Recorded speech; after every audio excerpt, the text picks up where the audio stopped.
மூஷிகவாகன மோதகஸ்த சாம்பரகர்ண விளம்பித சூத்திர வாமன ரூப மகேஸ்வரபுத்திர விக்ன விநாயக பாதநமஸ்தே. ஜெய்கணேச பாகிமாம், ஸ்ரீகணேச ஸ்ரீகணேஷ ரக்ஷமாம்.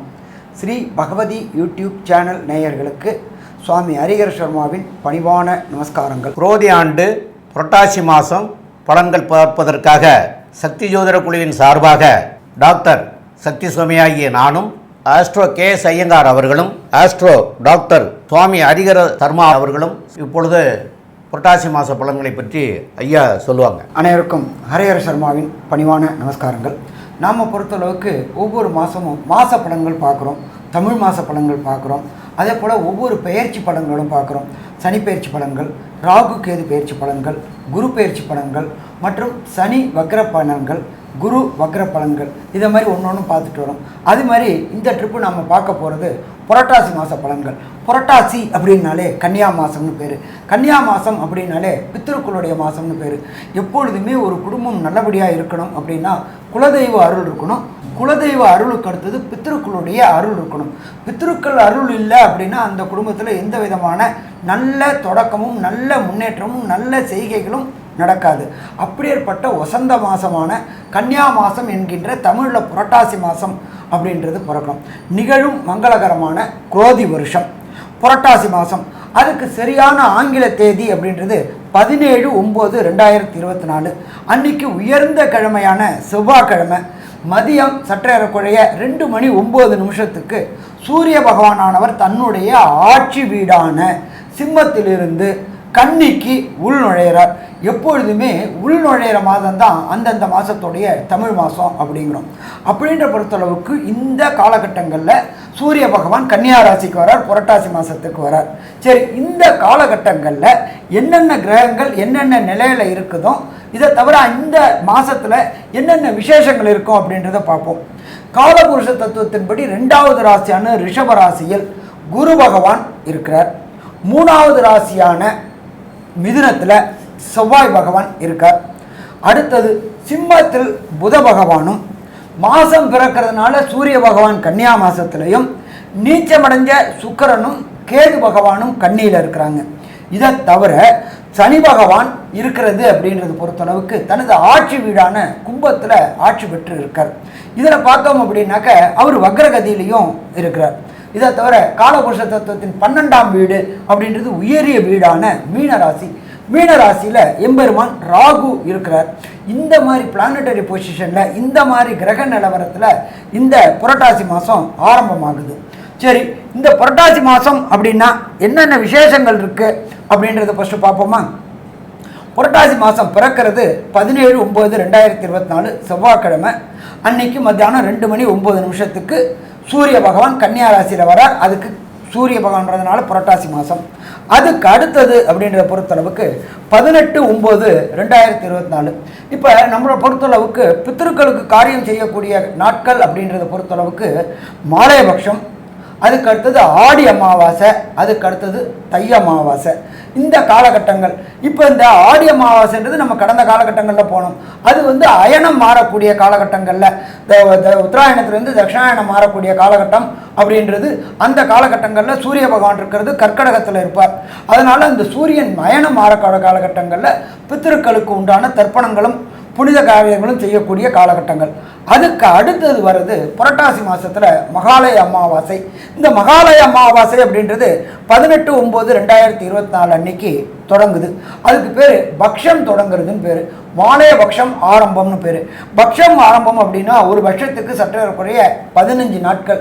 பௌர்ணமியில் இந்த மாலைய பக்ஷம் ஆரம்பமாகுது. அதுலேருந்து தொடர்ந்து 15 நாளும் பித்ருபட்சம் அப்படின்னு சொல்லுவோம். பித்ருபட்சம் அப்படின்னாக்க நீத்தார்களுக்கு, நம்மளுடைய முன்னோர்களுக்கு ஒரு சில பேர் திதிகள் தர்ப்பணங்கள் கொடுக்காமல் இருப்பாங்க. அலுவலக நிமித்தமாகவும், ஒரு சில பேர் வெளியூர் வெளிமாநிலம் வெளிநாடு போனதுனாலையும், அந்த வாய்ப்புகள் அமையாததுனாலையும் அவங்களால அந்த பித்ருக்களுக்கு திதி தர்ப்பணங்கள் கொடுக்க முடியாமல் இருக்கும். அவங்க எல்லாரும் இப்போ வரக்கூடிய வாய்ப்பை பயன்படுத்திக்கணும். எப்பொழுதுமே வாய்ப்புகள் அப்படின்னு நம்மளை தேடி வராது, அது வரும்பொழுது அதை நாம் பயன்படுத்திக்கணும். அப்படி வரக்கூடிய மாலை பட்சம் ஆரம்பம் ஆகிறது அப்படின்றது 18/9/2024 பக்ஷம் ஆரம்பம். சரி, இதுக்கு அடுத்தது பார்த்தோம் அப்படின்னாக்க உயர்ந்தது அப்படின்றது அமாவாசை. அதுக்கு பேர் மகாலய அமாவாசை அப்படின்னு பேர். அது 2/10/2024 புதன்கிழமை வருது. இந்த புதன்கிழமை அப்படின்னாக்க அமாவாசை அப்படின்னாக்க என்ன அப்படின்னாக்க சூரியனும் சந்திரனும் இணைந்து இருப்பது அமாவாசை. கன்னியா மாசத்தில் சூரியனும் சந்திரனும் இணைந்து இருக்கிற நாள் 2/10/2024 புதன்கிழமை. அந்த காலகட்டங்களில் அமாவாசைக்கு நம்ம தர்ப்பணம் கொடுக்கும்போது என்னென்ன பண்ணணும் அப்படின்றதையும் சொல்லிடுறேன், மாலைபட்சத்துல என்ன பண்ணணும்னு சொல்லிடுறேன். அமாவாசை அப்படின்னாக்க நெத்தியில் சமய சின்னங்கள் அணியக்கூடாது 1. அடுத்தது வீட்டில் சுவாமிக்கு தீபம் ஏற்றக்கூடாது 2. வாசலில் கோலம் போடக்கூடாது 3. இது 3ம் எப்போ பண்ணணும்? அந்த தர்ப்பணம் குடித்த பிறகு, பித்ருக்களுக்கு தர்ப்பணம் கொடுத்த பிறகு. எப்பொழுதுமே இந்த தீபம் எரிஞ்சாலும் சரி, வீட்டில் கோலம் போட்டிருந்தாலும் சரி, நெத்தியில் சமய சின்னங்கள் இருந்தாலும் சரி, பித்ருக்கள் நம்மளுடைய வீட்டிற்கு வரமாட்டார்கள். அப்போ தெய்வம் வரக்கூடிய காலகட்டங்கள். அப்போ பித்ருக்களை ஃபஸ்ட்டு வரவேற்றுட்டு அமாவாசை தர்ப்பணங்களை கொடுத்துட்டு எள்ளு நெல் அக்ஷத தர்ப்பணத்தை கொடுத்துட்டு அதுக்கப்புறம் இந்த 3 காரியங்களும் செய்யலாமா? 3 காரியங்களும் செய்யலாம். அப்போ இத்தனை காலகட்டங்கள் சாமி, நான் இதை மாதிரி வெளியூர் வெளிமாநிலத்தில் இருந்தேன், எனக்கு அங்கே ஆறு குளங்கள் நதிக்கரைகள் இல்லை, அங்கே தர்ப்பணம் பண்ணுறதுக்கு வச்சு கொடுக்க வாத்தியார் இல்லை, ஐயர் இல்லை அப்படின்னு நினச்சிட்டு இருந்தவங்க எல்லாருமே இந்த மாலை பட்சத்தில் கொடுக்கலாமா? கண்டிப்பாக கொடுக்கலாம். சரி, இதுக்கு அப்புறம் ஒரு சில பேருக்கு எங்கள் அப்பா அம்மா எங்கள் தாத்தா பாட்டி இறந்த திதியே தெரியாது, இறந்த நாள் தான் தெரியும் அப்படின்னு நினைக்கிறவங்களுக்கு 21/9/2024 அது என்ன அப்படின்னு கேட்டிங்கனாக்க மகாபரணி அப்படின்னு பேர். இந்த மகாபரணி நட்சத்திரம், மகாபரணி அன்னைக்கு யார் யாருக்கு இறந்தவங்க நாள், இறந்தவங்க திதி, இறந்த நேரம் எதுவுமே தெரியாதவங்க, நான் வெளியூரில் இருந்தேன், அப்பா எப்போ இறந்தாங்க, எப்போ ஜீவன் போணுச்சுன்னு தெரியாதவங்க அத்தனை பேரும் கொடுக்கக்கூடியது அப்படின்றது மகாபரணி அன்னைக்கு திதியும் தர்ப்பணமும் கொடுத்தா. சரி, இந்த திதி தர்ப்பணம் எங்கே கொடுக்கணும் அப்படின்னாக்க புனித நதிகளாக, அதாவது கங்கை, காவேரி, வைகை இதை மாதிரி இடத்துல கொடுக்கலாம். அதே போல் முக்கூடர்கள் கூடக்கூடிய திரிவேணி சங்கமத்தில் கொடுக்கலாம். அதே போல் புனித தீர்த்தங்களில் ஊரில் உள்ள ஏரி காவேரியில் கொடுக்கலாம். அப்படி எதுவுமே இல்லை சாமி எங்கள் இடத்துல அப்படின்னா வீட்டில் உள்ள கிணறுக்கு பக்கத்தில் அதுவும் ஒரு நீர்நிலை தான், அதுலேயும் கொடுக்கலாமா? கொடுக்கலாம். சரி, இதுக்கு அடுத்தது பார்த்தோம்னாக்க 25/9/2026 மத்தியாஷ்டமி. இந்த மத்தியாஷ்டமி அப்படின்றத பொறுத்தளவுக்கு திதி தர்ப்பணங்கள் தெரியாதவங்க, திதி தர்ப்பணங்கள் கொடுக்காதவங்க, நாங்கள் எங்கள் இதில் இது மாதிரி பண்ணலை அப்படின்னு நினைக்கக்கூடியவங்க அத்தனை பேரும் இந்த 25/9/2026 அன்னைக்கு மத்தியாஷ்டமி அன்னைக்கு இந்த திதியும் தர்ப்பணமும் கொடுத்தா நம்மளுடைய கோத்திரதாயாதிகள் அப்படின்னா சட்டப்படி 64 கோத்திரதாயாதிகள் நம்ம கயாவில் போயிட்டு பல்குர்னி தீர்த்தத்தில் என்ன பண்ணுவோம் அப்படின்னாக்க 64 பிண்ட பிரதானம் பண்ணுவோம். 64 கோத்திரதாயாதிகளுக்கும் பிண்ட பிரதானம் பண்ணுவோம். அது 3 பிண்ட பிரதானம் ஆக்கி ஒரு பிண்ட பிரதானத்தை கோ அப்படின்னாக்க சகல தேவதைகளும் வாசம் செய்கிறது கோவுக்கு கொடுக்கும்போது நம்மளோட பித்ருக்களுக்கு ஆசீர்வாதங்கள் கிடைக்குது. அதுக்கு அடுத்தது 2 பிண்ட பிரதானத்தை விஷ்ணுவோட பாதம், எல்லாமே நாராயணா சமர்ப்பயாமே அப்படின்னு சொல்றது, நாராயணனுக்குள்ளார தான் எல்லாருமே ஐக்கியமாறும். அப்போ அந்த விஷ்ணு பாதத்தில் 2 பிண்டம் வைக்கும்பொழுது நம்மளுடைய கோத்திரதாயாதிகள் அத்தனை 64 கோத்திரதாயாதிகளும் பரமபத வாசலுக்கு போகக்கூடியது. இத்தனை நாளாக அவங்க நம்மளோட வீட்டையே சுற்றிக்கிட்டு இருப்பாங்க. வீட்டில் சுற்றக்கூடாது. ஏன் அப்படின்னு கேட்டிங்கனாக்க வீட்டில் தெய்வம் வாசம் செய்யணுமே தவிர எக்காரணத்தை கொண்டு பித்ருக்கள் அந்த திதி கொடுக்குற அன்னைக்கு வந்துட்டு போனோம், மற்ற நாள் வரக்கூடாது. சரி, இதெல்லாம் முடிஞ்சு போச்சு, பித்ருக்கள் எல்லாம் முடிஞ்சு போச்சு. அடுத்தது சுப நிகழ்வு எல்லாம் ஆரம்பமாக போகுது. எப்போ சுப நிகழ்வு ஆரம்பமாக போகுது? 11/10/2024 நமக்கு வெள்ளிக்கிழமை அன்னைக்கு சரஸ்வதி பூஜை. நம்மளுடைய தொழில் சிறக்கணும், நாம் செய்கின்ற வேலை தொடர் முன்னேற்றம் இருக்கணும் அப்படின்னாக்க சரஸ்வதி பூஜை அன்னைக்கு.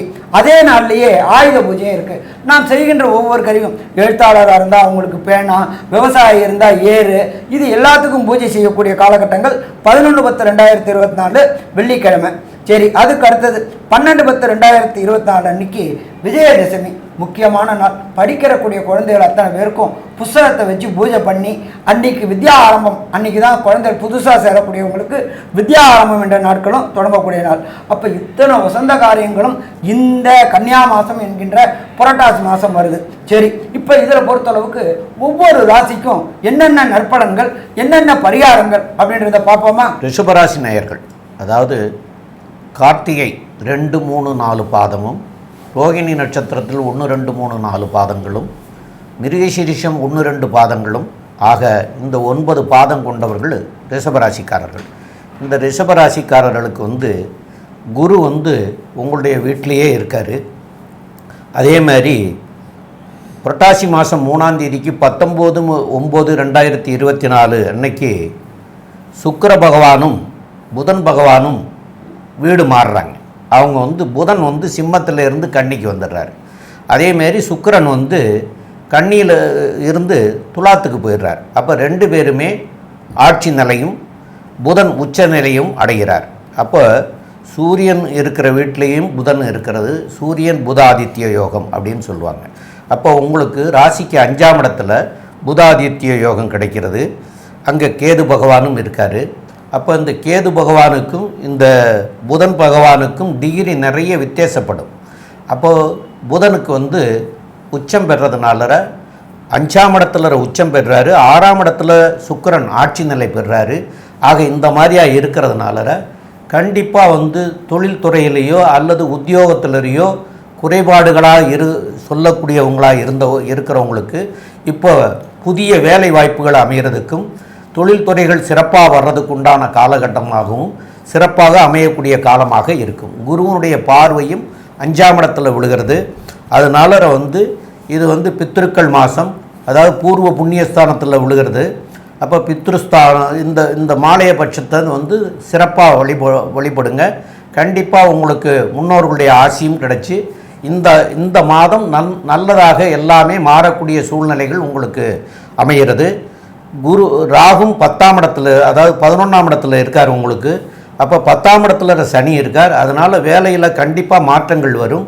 நல்ல முயற்சிகள் எடுங்க, கண்டிப்பாக நல்ல வேலைகள் மாற்றம் வரும். புதிய வேலைகள் கிடைக்கிறதுக்கு வாய்ப்பு இருக்கும். புதிய முயற்சிகள்லாம் திருவினையாகக்கூடிய காலமாக இருக்கும்.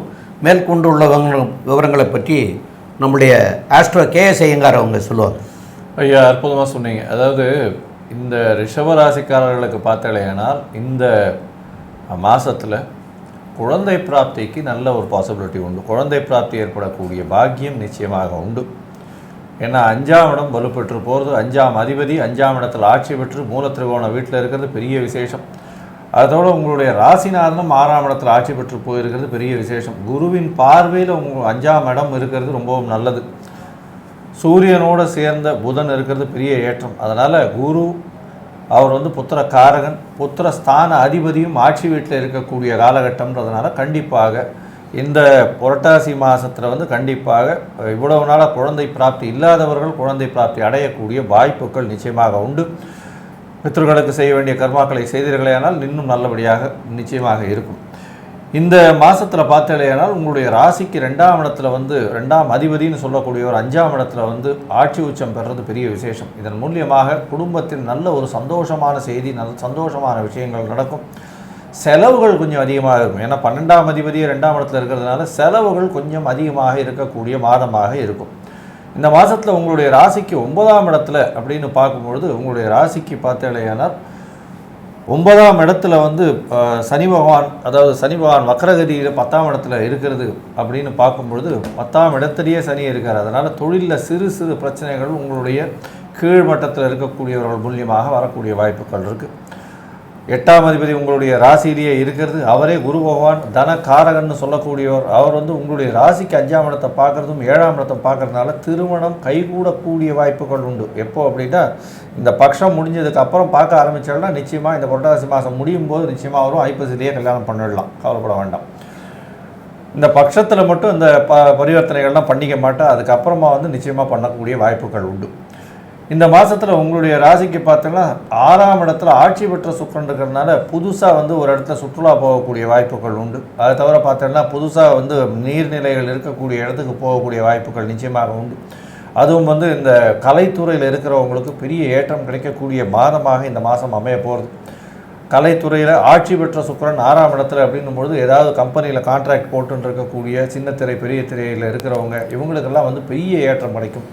இந்த நூலாடைகள், அதை தவிர கார்மெண்ட் இண்டஸ்ட்ரி வச்சுருக்கிறவங்க, வெள்ளை கலர் நூலாடை, பால் 12 தொழில் பண்ணக்கூடியவங்க, பால் 12 தொழில்னால் இந்த நெய், அதை தவிர பன்னீர், இந்த மாதிரியான விஷயங்கள் வியாபாரம் பண்ணுறவங்களுக்கெல்லாம் பெரிய ஏற்றம் கிடைக்கக்கூடிய காலகட்டம்.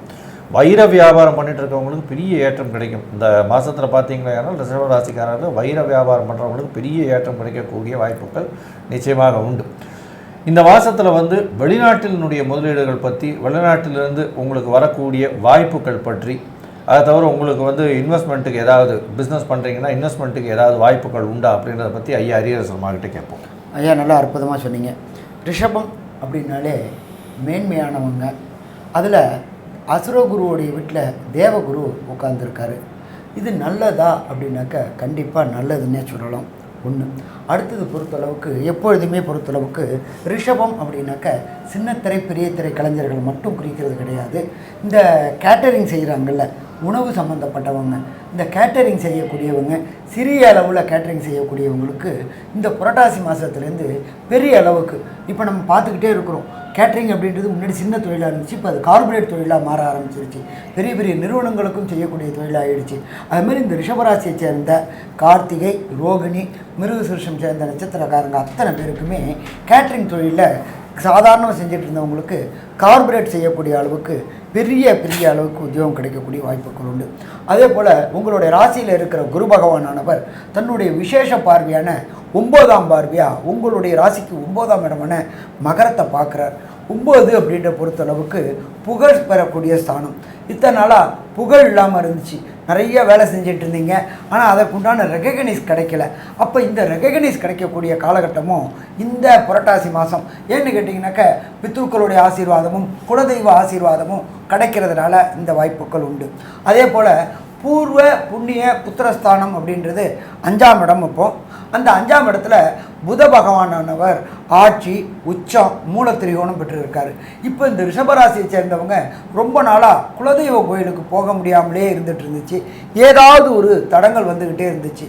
அப்படி இருந்த அத்தனை பேருக்கும் குலதெய்வ வழிபாடு செய்யக்கூடிய இந்த காலகட்டங்கள், இந்த பட்சத்தெல்லாம் முடிச்சுவிட்டு குலதெய்வ வழிபாடு செய்யக்கூடிய காலகட்டங்களும் இந்த காலகட்டங்களில் இருக்குது.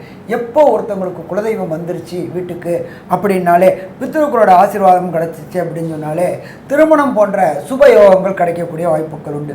எப்பொழுதுமே நம்ம என்ன செய்வோம் அப்படின்னாக்க, வியாழன் நோக்கு வந்துருச்சா, குருபலம் வந்துருச்சா அப்படிம்போம். அப்போ உங்களுடைய ராசியிலே இருந்துக்கிட்டு ராசிக்கு 7ஆம் இடமான விருச்சிகத்தை பிரகஸ்பதியான குரு பகவான் சப்தம பார்வை பார்க்குறார். அப்போ சப்தம பார்வை பார்க்கும்போது இதுவரை திருமணம் தடையும் தாமதமும் ஏற்பட்டுக்கிட்டு இருந்த ரிஷபராசி என்பவர்களுக்கு வீட்டில் கெட்டி மேளம் கொட்டக்கூடிய வாய்ப்புகள் உண்டாகும். என்ன சாமி, புரட்டாசி மாதம் அப்படின்றது கோவிந்தா மாதம்போம், இதில் இது பண்ணுவாங்க, முயற்சி செய்யணும். இந்த மாதத்தில் புரட்டாசி எடுத்தது ஐப்பசியில் நிச்சயதார்த்தம் பண்ணுவோம். கண்டிப்பாக இந்த வருஷ கடைசிக்குள்ளார திருமணம் உண்டா அப்படின்னா திருமணம் உண்டு. வீட்டில் கெட்டி மேளம் கேட்குமா, கெட்டி மேளம் கேட்கும். சரி, அடுத்தது ட்ரேடிங் அப்படின்றது என்ன அப்படின்னாக்க யூக வணிகம். யூக வணிகத்துக்கு ஃபஸ்ட்டு சப்போர்ட் பண்ண வேண்டியது பிரகஸ்பதியான குரு பகவான். அதுக்கு அடுத்தது 2வது அனலைசிங் சப்போர்ட் பண்ணக்கூடிய புத பகவான். அதுக்கு அடுத்தது பிரம்மாண்டமாக வெற்றி கிடைக்கணும் அப்படின்னு சொன்னாக்க ராகு பகவான். இந்த 3 பேருடைய சப்போர்ட்டும் இருந்தாக்க ட்ரேடிங் என்ற ஸ்பெக்குலேஷன் செய்யக்கூடியவங்களுக்கு வெற்றி கிடைக்கக்கூடியது. அப்போ குரு பகவான் அவர் யாரை பார்க்குறாரு அப்படின்னாக்க ஆட்சி உச்சம் மூலத்திரிகோணம் பெற்ற புத பகவானை பார்க்குறார். ராகு 11ல் கோதண்ட ராகுவாக இருக்கார். அப்போ ட்ரேடிங் செய்யக்கூடிய அன்பர்கள், அது அப்புறம் ட்ரேடிங்கில் இன்ட்ராடே, அதே போல் நீண்ட நாள் செய்யக்கூடிய ட்ரேடிங் அத்தனை நிலையும் இந்த காலகட்டங்களில் வெற்றின்னு கிடைக்கக்கூடிய வாய்ப்புகள் உண்டு. எப்பொழுதுமே பொருளாதாரம் அப்படின்றது தனக்காரனோட குரு அருள் இருக்கணும். குரு அருள் இப்போ 5ஆம் இடத்தையும் 9ஆம் இடத்தையும் பார்த்ததுனால கண்டிப்பாக தொடர் முன்னேற்றம் பணத்தில் இருக்கும். ட்ரேடிங் செய்யக்கூடியவங்களுக்கு கண்டிப்பாக வருமானம், கடுமையான வருமானம் வரக்கூடிய வாய்ப்புகளும் உண்டாகும். சரி, இதை தவிர ஜோதிட சாஸ்திரத்தின்படி 10ஆம் இடத்துல ஒரு பாவியாவது இருக்கணும் அப்படின்னு நம்ம ஜோதிட சாஸ்திரத்தில் சொல்லுது. 10ஆம் இடத்துல 10ஆம் இடத்துக்கு உண்டான அதிபதியான சனி பகவானே இருக்கிறார். சனி பகவானும் வக்ரத்தில் இருக்கிறார். அப்போ தொழிலில் கொஞ்சம் சொணக்கம் இருக்கும், ஆனால் தொடர் முன்னேற்றம் இருக்கும். ஏன்னா கர்மக்காரகனான தொழில்காரகனான சனி பகவான் அவருடைய வீட்டிலேயே இருக்கிறதுனால இரும்பு, ரசாயனம், கெமிக்கல்ஸு, மைண்ட்ஸ் தொழில் செய்யக்கூடிய ரிஷபராசி அன்பர்களுக்கு இந்த புரட்டாசி மாதத்தில் வெற்றின்னு கிடைக்கக்கூடிய வாய்ப்புகள் உண்டு. சரி, ஒரு சில பேருக்கு பொறுத்தளவுக்கு தசாநாதனோ புத்திநாதனோ அந்தரநாதனோ சூட்சுமநாதனோ சரியில்லை அப்படின்னாக்க என்ன பரிகாரம் செய்யணும் அப்படின்றதையும், இந்த புரட்டாசி மாதத்தில் உள்ள நாட்களில் எந்த நாட்களில் சுபகாரியங்களை தவிர்க்கணும், சுப நிகழ்வுகளை தவிர்க்கணும், வெளியூர் வெளிமாநிலம் பயணங்களை தவிர்க்கணும் என்பதை டாக்டர் ஐயா சக்தி சோமையா அவங்க சொல்லுவாங்க. ரொம்ப அற்புதமாக சொன்னீங்க. இப்போது ரிஷபராசிக்காரர்களுக்கு சந்திராஷ்டம தினம் அப்படின்னு சொல்லக்கூடியது 6/10/2024 இல்லை 9/10/2024 புதன்கிழமைக்கும் 10/10/2024 வியாழக்கிழமை 11/10/2024 வெள்ளிக்கிழமை காலையில் 7:56 வரைக்கும் உங்களுக்கு சந்திராஷ்டம தினங்கள் இருக்கிறது. இந்த சந்திராஷ்டம தினங்களில் புதிய பயணங்கள் எதுவும் செய்ய வேண்டாம், புதிய முயற்சிகள் எதுவும் செய்ய வேண்டாம். இதெல்லாம் தவிர்க்கிறது சாலச் சிறந்ததாக இருக்கும். மேலும் உங்களுக்கு இது புரட்டாசி மாதமாக இருக்கிறதுனால உங்களுடைய முன்னோர்களுக்கு நீங்கள் செய்ய வேண்டிய தில தர்ப்பண காரியங்களை இந்த மாலையத்தன்னைக்கு செய்ய வேண்டியது இந்த ஈரோடு பவானி கூடுகிற இடம் சங்கமித்ரா ஆலயம், சங்கமேஸ்வரர் ஆலயம்னு ஒன்று இருக்குது. அங்கே போய் நீங்கள் இந்த திதி தில தர்ப்பணங்களை நீங்கள் கொடுத்துட்டு வந்தீங்கன்னா உங்களுக்கும் நன்மையாக இருக்கும், உங்களுடைய சந்ததிகளுக்கும் சிறப்பானதாக அமையும். அதனால் உங்களுடைய சந்ததிகளுடைய வளர்ச்சி அடைகிறதுக்காக கூட நீங்கள் இதை போய் செஞ்சுட்டு வரணும். நாமளும் நல்லா இருப்போம், நம்மளுடைய சந்ததியும் நல்லா இருக்குங்கிறது தான் இந்த மாலையபட்சத்தினுடைய விசேஷமே. அதனால் அங்கே போய் பண்ணிட்டு வாங்க, உங்களுக்கு எல்லாமே இந்த மாதம் சிறப்பாக இருக்கும். மேலும் உள்ள விவரங்களை பற்றி நம்முடைய ஆஸ்ட்ரோ கேஎஸ் ஐயங்கார் அவங்க சொல்லுவாங்க. ஐயா, அற்புதமாக சொன்னீங்க. இந்த மாதத்தில் பார்த்தீங்கன்னா ரிஷவராசிக்காரர்களுக்கு நல்ல ஒரு ஏற்றமான மாதம். எப்படி சொல்கிறீங்க சார் அப்படின்னா, உங்களுடைய ராசிக்கு 6ஆம் இடத்தில் உங்களுடைய ராசிநாதன் ஆட்சி பெற்று போயிடுறார் இந்த மாதம் மொத்தமே.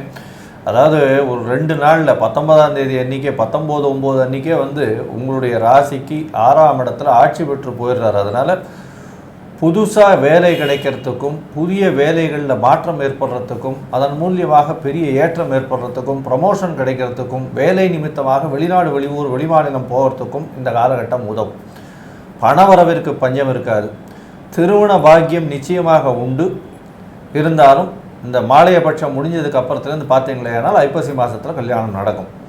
இந்த மாதத்தில் பார்க்கும்பொழுது பார்த்தீங்கன்னா படிக்கக்கூடிய மாணவர்களுக்கு ஒரு பெரிய வெற்றி புகழ் கிடைக்கக்கூடிய காலகட்டமாக இருக்கும். போட்டி தேர்வில் நிச்சயமாக வெற்றி பெறக்கூடிய வாய்ப்புகள் உண்டு. உங்களுக்கு குழந்தை பிராப்தி ஏற்படக்கூடிய பாக்கியம் இந்த மாதத்தில் நிச்சயமாக உண்டு. ஏன்னா 5ஆம் இடம் வலுப்பெற்று போகிறது, புத்திர காரகனை பார்க்குறார், புத்திர ஸ்தானாதிபதி ஆட்சி உச்சம் மூலத்திருக்கோண வீட்டில் இருக்கிறது பெரிய விசேஷம். தொழிலில் அபரிமிதமான ஏற்றம் இருக்கும். இருந்தாலும் உங்களுக்கு கீழ்ப்படிந்த மக்கள் மூலியமாக சிறு சிறு பிரச்சனைகள் வரக்கூடிய வாய்ப்புகள் உண்டு.